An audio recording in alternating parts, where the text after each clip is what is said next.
Different at Kaneohe Bay this Labor Day. Today we found a heavy police presence and not so many people at HEEIA PIER or out on the Sandbar.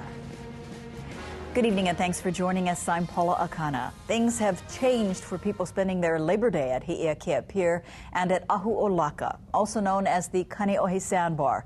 There was a big law enforcement presence on shore today.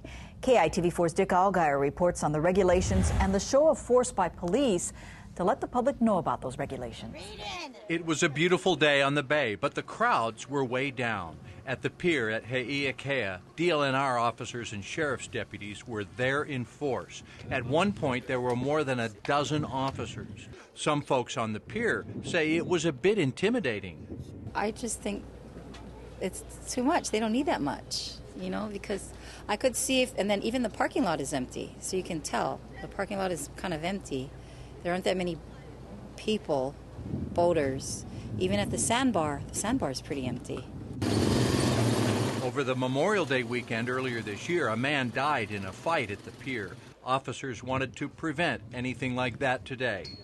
Oh yeah, I feel very safe. It's, I guess, it's crowd control too. We've been watching the sandbar all weekend, and it's like old times. No more a big crowd anymore. We're continuing our education efforts, informing the public that you can't drink out in the Ahu'olaka in the safety zone anymore. There were only a few boats out on the sandbar. We heard no music when we were there, and we saw mostly families.